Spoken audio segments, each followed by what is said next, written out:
Hello and welcome aboard to this week's MLB This Week podcast. It's the weekly show where we talk all about the world of baseball from the USA and around the world. My name is Rich Baxter. And I'm Gary Mack. And hello, Gary. You're on the road there, looking good tonight.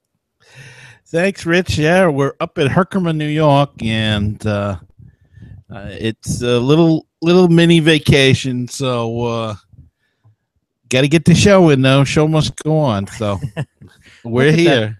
Look at that dedication for these listeners. Fans, if this does not get you to our Patreon page, nothing will.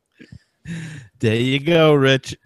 So it was a great thing that Gary was able to make this show, and plenty to talk about as usual, Gary. A lot of happenings in the last couple days there, ending at 4 p.m. on July 31st. A lot of trades happened in the last few hours in baseball.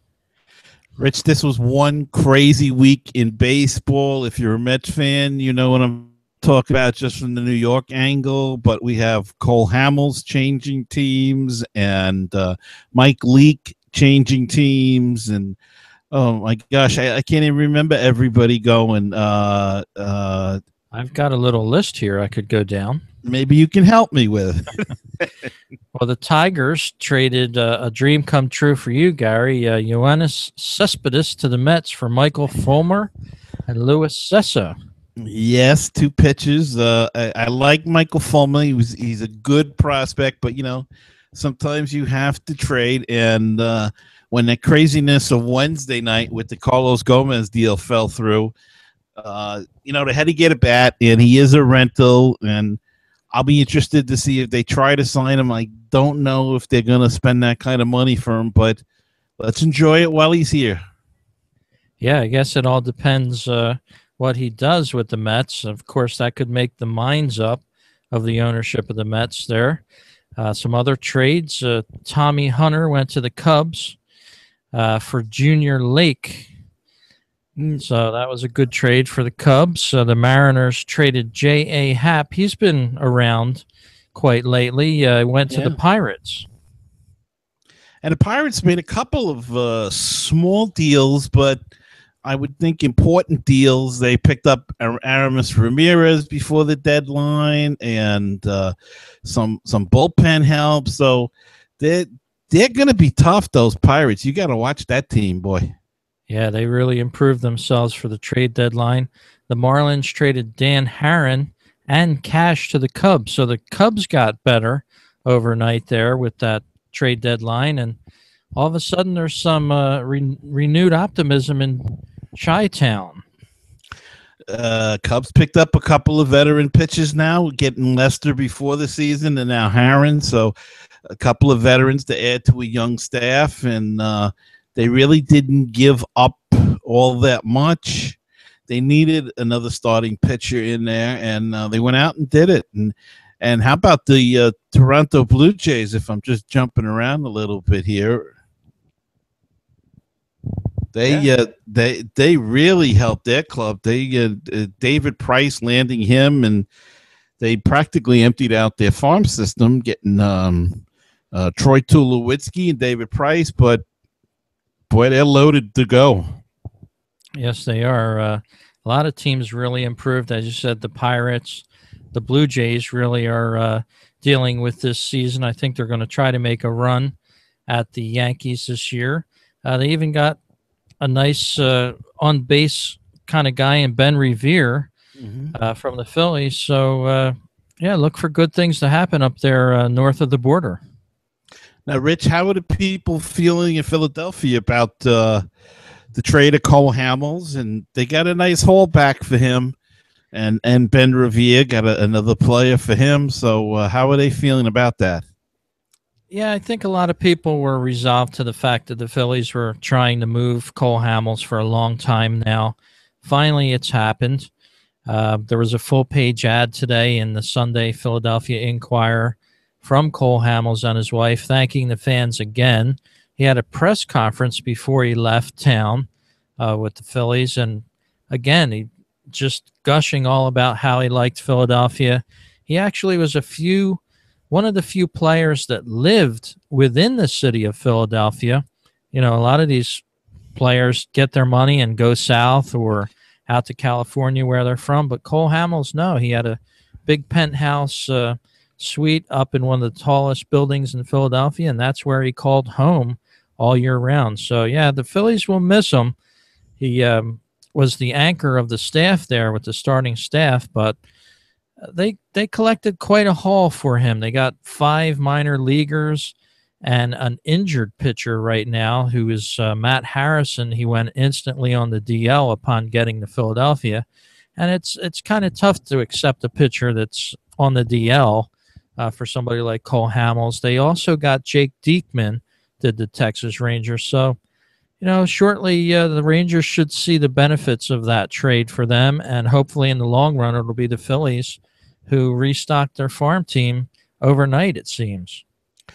Yeah, and I think the Phillies really made it for a long-term goal, and I think Texas is really looking at next year. I don't know what their chances are. I haven't looked at the standings in a couple of days, so I don't know what their situation is with the wild card, but I think they're really looking to next year, and Cole Hamels has got a couple of years on his contract, so to them, it's a good pickup. And that the other guy you mentioned, Diekman, whatever his name is, the lefty, Jake Diekman, yeah, he was a good lefty out of the bullpen. So yes, and he's got a 90+ mile an hour fastball. He's really good. He's probably going to be a closer within a half a year or so if things go well for him.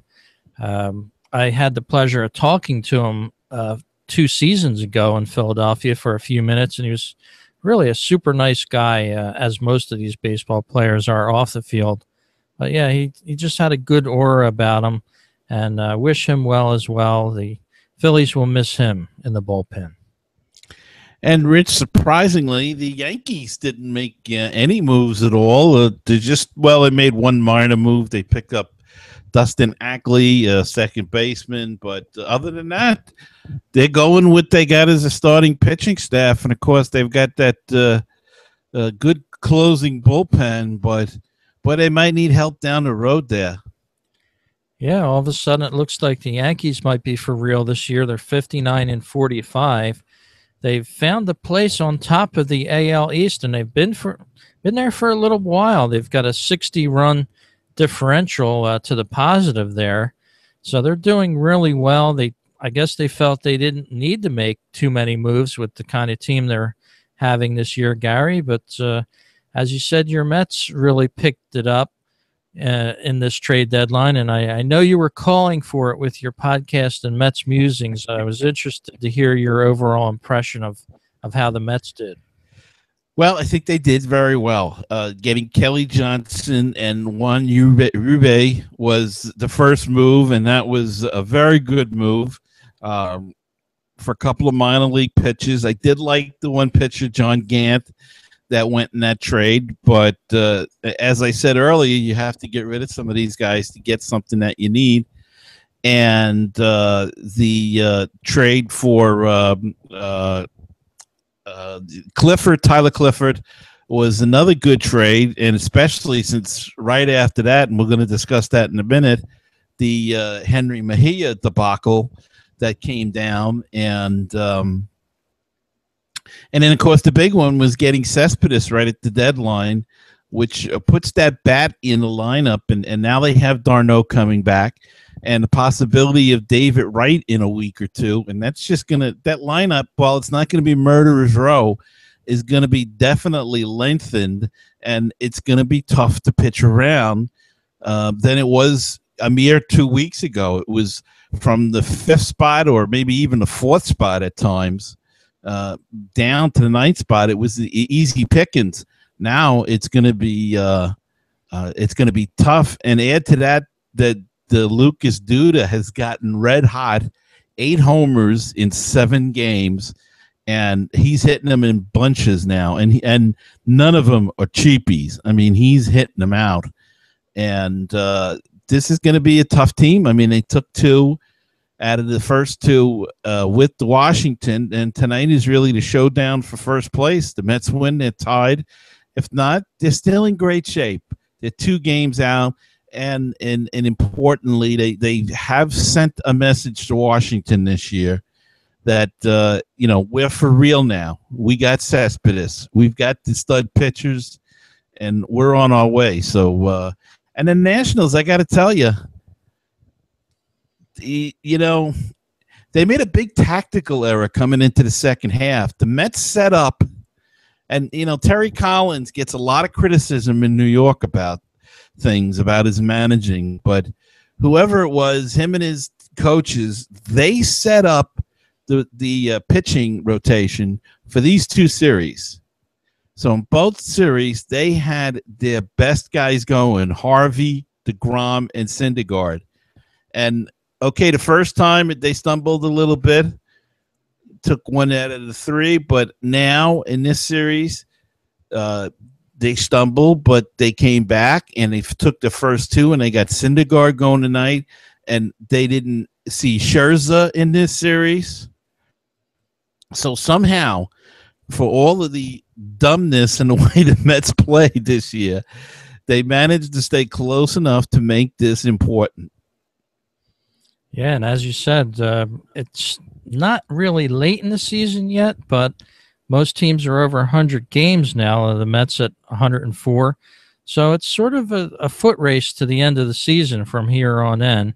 I think we'll be starting to hear a lot about the wild card standings coming up in the next couple weeks. But right now, it looks like the Mets and the Nationals in the NL East are in a dogfight, and they just happen to be tonight's game of the week on ESPN.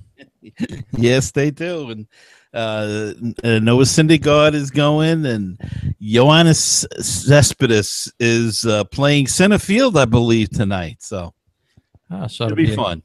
Should be a great game to take in. And, of course, as of the time you're listening to the podcast, you'll probably already know who was the victor in that. But some great races, catching up on us here. The St. Louis Cardinals still 5.5 games up on the Pittsburgh Pirates. As you said, Gary, they've improved greatly.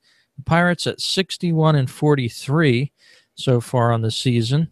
But I want to throw a little plug in for my Phillies. Of course, I do a fightinphillies.com. I have a podcast called Phillies Talk. Do you know the best team since the All-Star break, Gary? Yeah, they have been playing some good baseball, and I think I saw where they're only 17.5 games out in the wild card. So, crazy things have happened, Rich. Very much so. And they've won. They've only lost 3 of their last 15 games since the All-Star break. So you got 12 victories like that. If they can get on a run and stay on a run, they could climb up in the standings. Most of us would be happy with a middle-of-the-road finish, not even thinking about the wild card this year. But, we'll enjoy the race from afar, so to speak. There you go. The Dodgers out west have a lead of 2 games over the San Francisco Giants.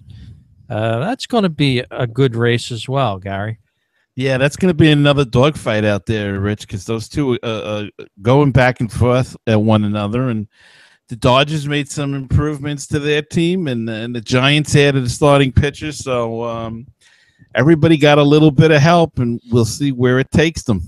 Yeah, and as you said, the currently, as we're doing the podcast here on Sunday night, August 2nd, 2015, the Angels and the Dodgers are locked up in the 10th inning, 3-3.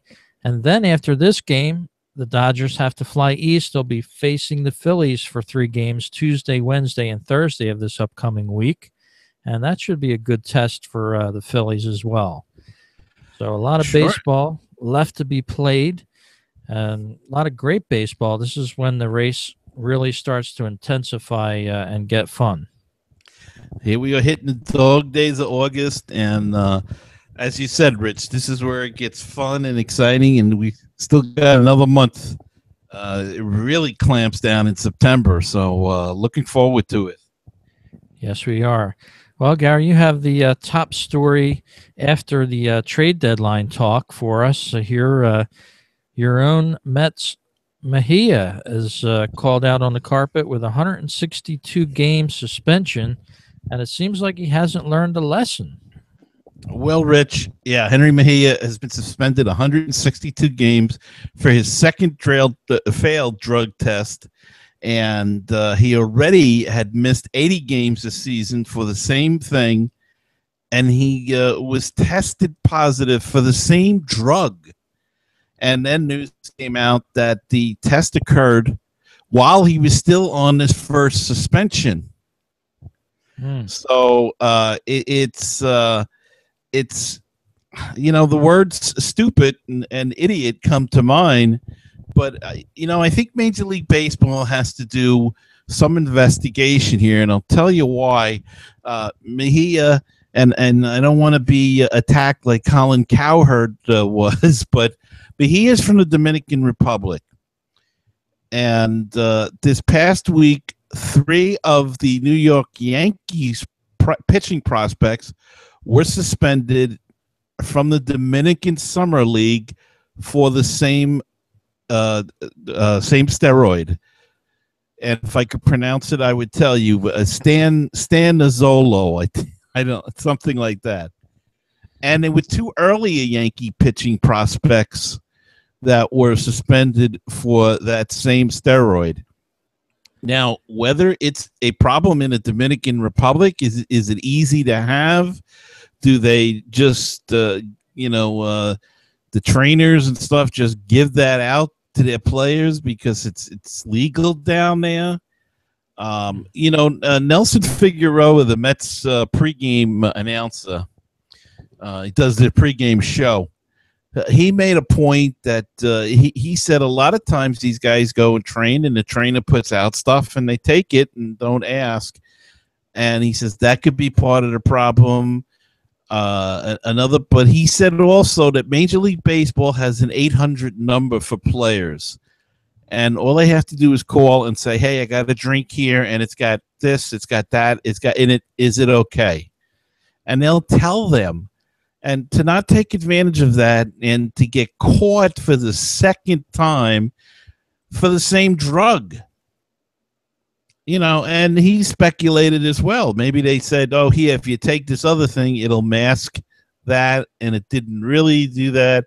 I don't know what the problem, but I really think that baseball has to consider looking into these Dominican leagues and what's going on down there. And it's really a shame because they had such a great week last week with Pedro Martinez going into the Hall of Fame. And then now to have this overhang all of that, it's really a shame. But I believe the MLB has to get involved and look into this because this is 6 guys in the course of a couple of weeks, and one, as I said, it's his second trip this year. So it's just stupid.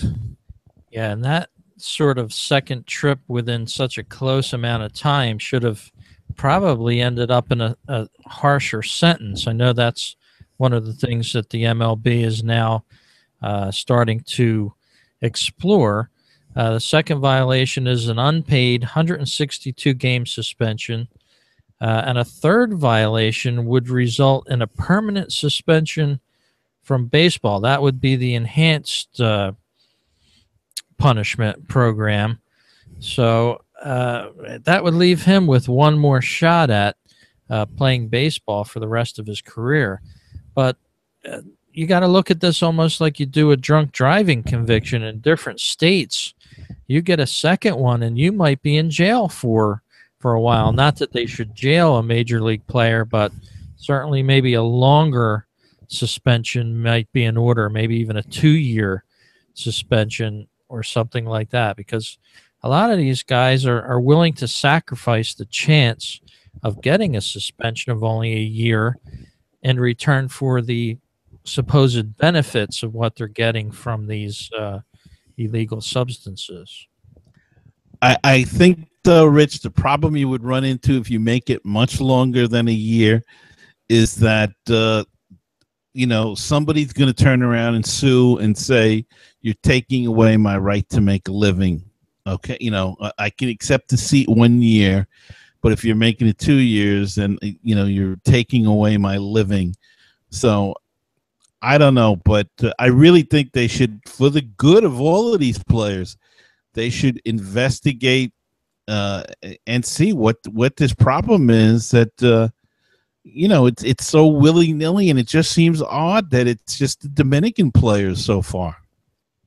Yeah, and then there's the other side of the coin that says it's a privilege, not a right, to be able to go out and earn big money to play baseball. There's a lot of people out there, and it's just like the private industry. If you're going to foul up, get in trouble, you're going to have to pay the consequences sometimes. So I don't know. It seems like the more it happens, the more watered down something gets. Oh, well, everybody's doing this, so we're going to lessen the charges for it, Mm-hmm. But as things become more liberal like that, it gets watered down. So, and a lot of more people are willing to take that chance to get the benefits that might come from this. But we'll have to see which way baseball goes with it.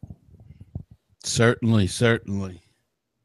And it's never good when it's your own player on your favorite team that happens to be suspended for it. So that's the deal with Mr. Mejia. And was he the closer for the Mets, or was he like a bridge to the closer? He was the closer last year, but when he got caught this year, they moved Juris Familia in as the closer. So when he came back, they moved him into a 7th inning role. And what the idea was to get him into that 7th inning role. And they have Bobby Parnell coming back, who was another closer. He came back from Tommy John surgery, and he was going to pitch the 8th, or they were going to experiment and try to have a shutdown bullpen, much like the Royals had. 7th, 8th, and 9th inning.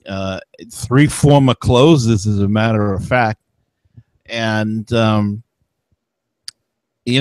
this news came down right after they made the move for Tyler Clippard. And, now that looks like a godsend, because everybody said, what did they get him for? What do they need another bullpen guy? Well, here you go. I don't know whether they had inside information or what, but they made that deal, and then within a day or two, Mejia was suspended, and he's gone. Yeah, you had to read between the lines when they picked up Tyler Clippard. They went out. He seemed like he was a closer for most of his career. So you had to, if you're a Mets fan, you had to be scratching your head. Why would they be picking up Clippard? Well, yeah, but the main idea was for the postseason, because Mejia couldn't pitch in the postseason as part of his first suspension. Oh, okay. So he was already off of the postseason roster. Right. But he was pitching well when he came back, and they figured they'd ride him until, if they made the postseason, of course, and then he couldn't pitch. But then you move a couple of starters into the bullpen, so you're not going to miss him as much. But, now in this situation, he's really hurt them again, and this is the second time this season. And I think his time has certainly close to coming to an end in New York. Yeah, we've heard some comments and read some things. Ownership not happy at all with what they saw there. And, of course, they have an investment in the players, too. They're paying their salaries and bringing them up from different AAA and AA, things like that, all part of the expenses of having a ball player. So, tough situation there for Mejia and the Mets.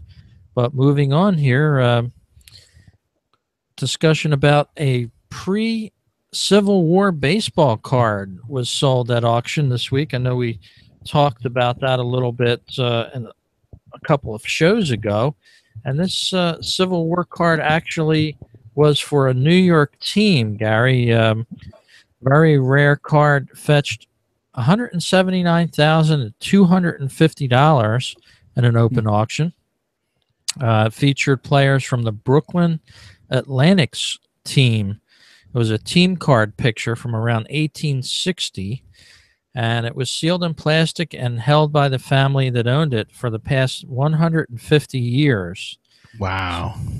So they even had it appraised. It was authentic, and it was sealed in plastic, everything else that they do to these expensive cards.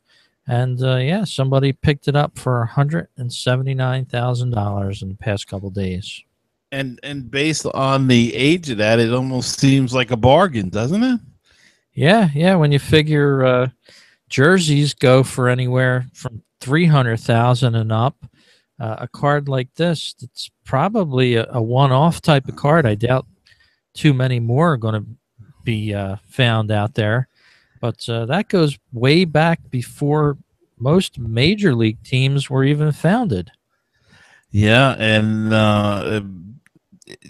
they were in the National Association, the Atlantics, and they were baseball's first champion, and according to Wikipedia, its first dynasty. So that goes back. I think it was because they played on Atlantic Avenue that they got their name, and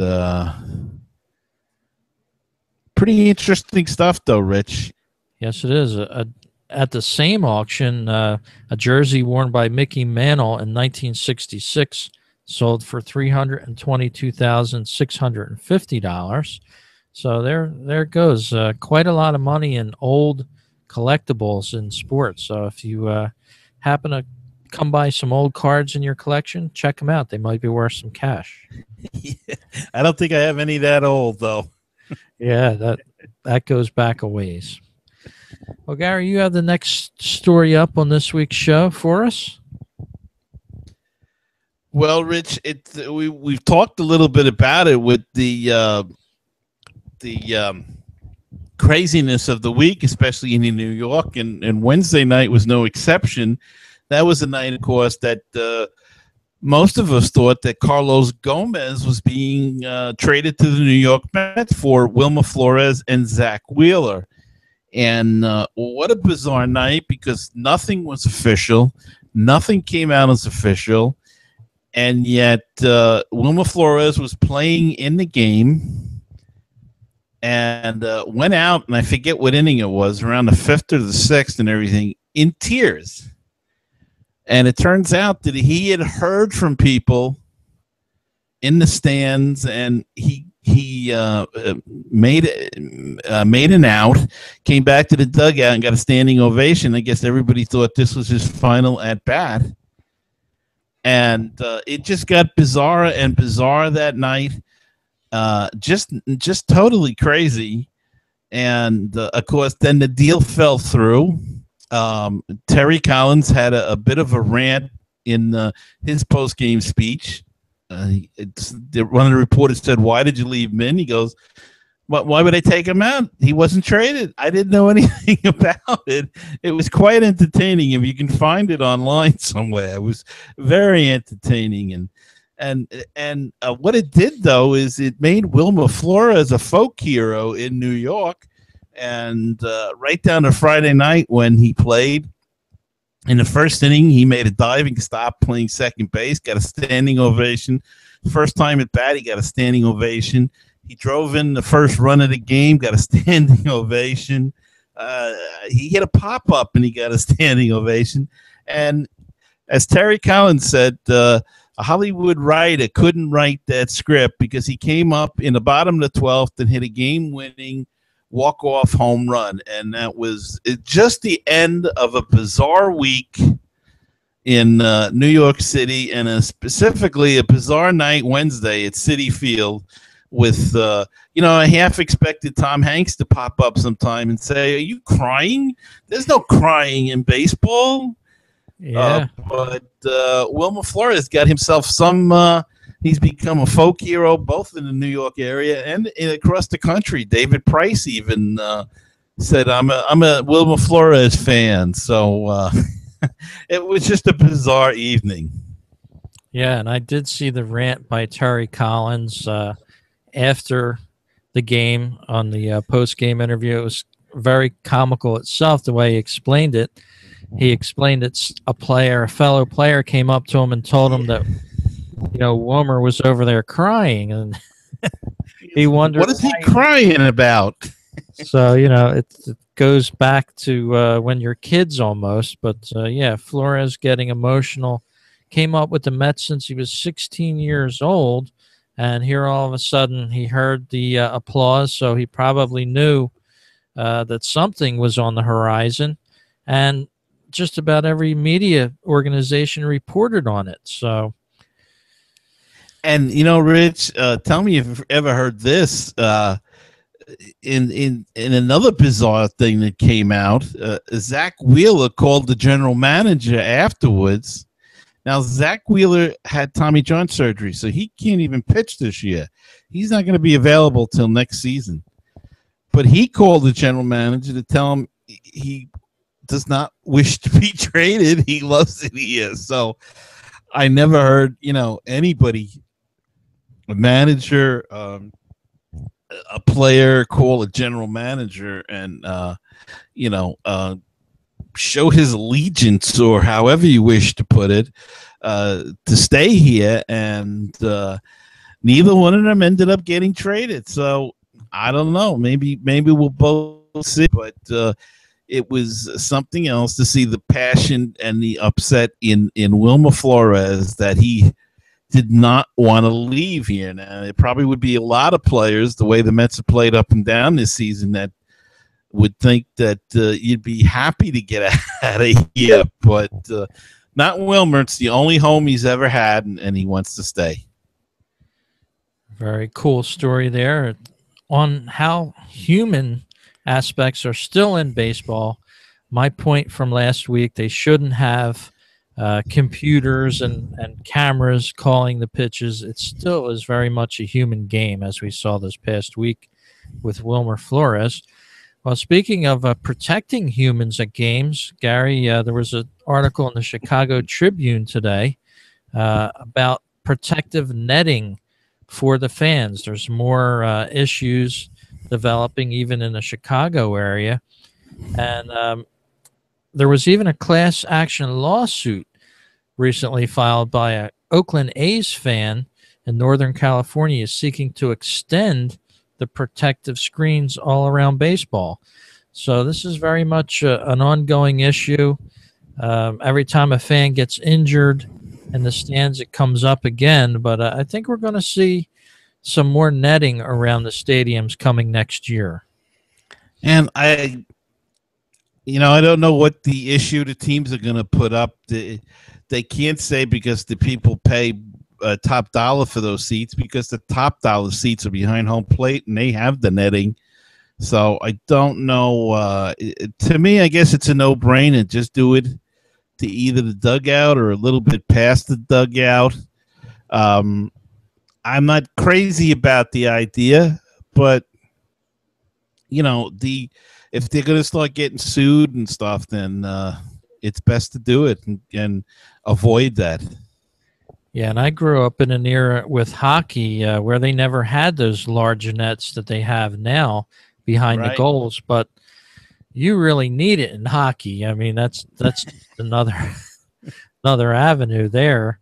But yeah, it does seem like this year there's been a lot more fan injuries at stadiums.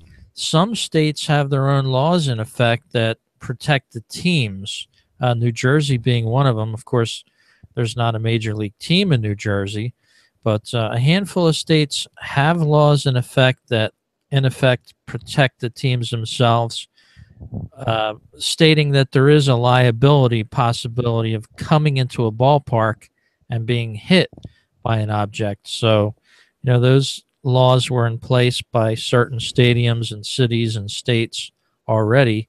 That could be another avenue for Major League Baseball to go if they don't want to put up these nets that, with everybody without perfect vision may have a problem seeing the game through a baseball net. So we'll have to see where this goes. It'll be interesting to follow it even into the off season this year. Well, Rich, they state that there's flying objects. It's on the tickets. There are signs. They announce it throughout the game. And I just wonder if a lot of these incidents are taking place this year and some last year, maybe because the rise of the cell phones and people, with their heads down, they're not paying attention to the games. That could have something to do with it, and we're not even realizing it. Yeah, that's true. Look at the people that are driving with cell phones and all, but now they're bringing their laptops to the game and checking stats. But that is part of the modern age of baseball. I would love to bring my small tablet to the stadium because you're getting the updated stories. You can look stuff up as you're watching the game and even listen to it through the headphones. It would take the place of the radio that I used to bring up there. But as you said, all that stuff adds up to distractions, and you look down, you look away, and then look out because something could be heading your way. Exactly. So we're a few minutes away before Sunday Night Baseball. We're trying to get this podcast in for you all to listen to this week. We want to let our listeners know that you can follow us on Twitter at MLBThisWeek.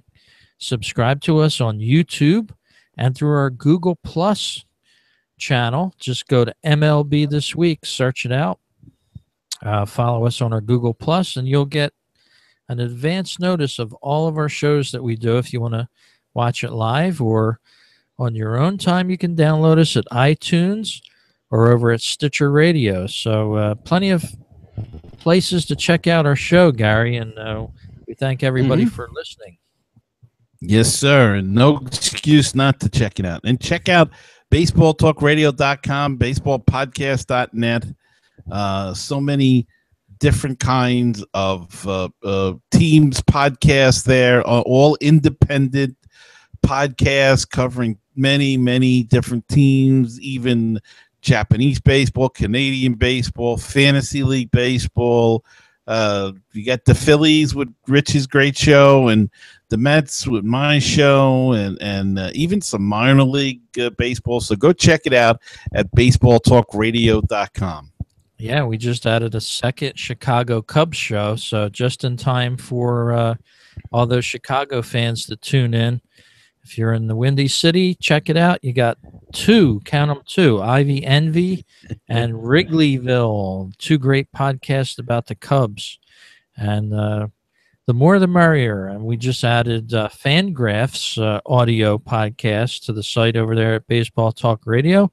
So check it out, as Gary said. And Gary, you have an interesting story on the show tonight about Boomstick is booming hot dog. Well, Rich, what would MLB This Week be without another food story? And Boomstick is a Texas Ranger concoction that is named after Nelson Cruz.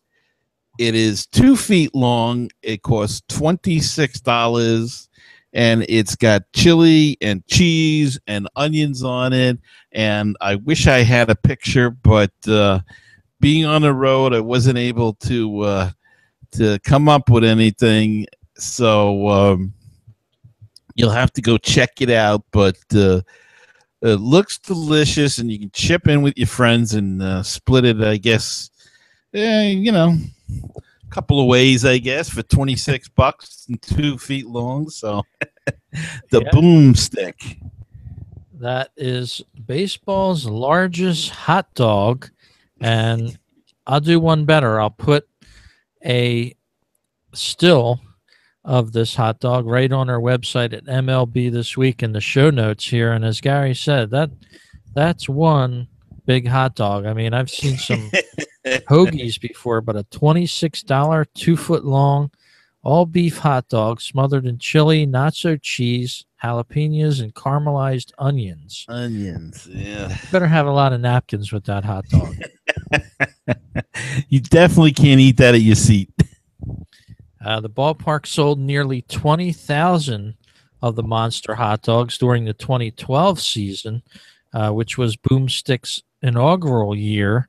And they raked in over $500,000 in sales on this thing. So I'm kind of curious why other teams didn't pick this up. It looks like an instant favorite amongst fans. Well, they'd have to come up with a different name, I guess, in different ballparks, so they're not stealing it. Yes, yeah, that's true. So I don't know if I could go for that. I kind of like the less messy type of things at the ballpark. I have to tell you, when I used to go to Shea Stadium, the one thing I loved to get was the nachos, and they were very messy, but it was so very good. Yeah, and I remember a sub place at Shea Stadium, which I can't remember the name of it right now, but it was real fine submarines, I guess they call them up in New York. Sub sandwiches. It was like a deli up there. Trying to search my memory banks to remember that, but delicious food was up there, and that was sort of the precursor to the nice restaurants that they have there at Citi Field now. And they have some good, some real good stands there, and yeah, the ballpark food is certainly evolved from the time that we were kids. Yes, indeed. Well, we want to thank everybody for listening to this show. It's a bit of a shorter show. We hope you enjoyed it, though. And we're going to go enjoy Sunday Night Baseball with Gary's Mighty Mets taking on the NL powerhouse Washington Nationals. And let's go Mets. We'll talk to you again next week on MLB This Week, the podcast.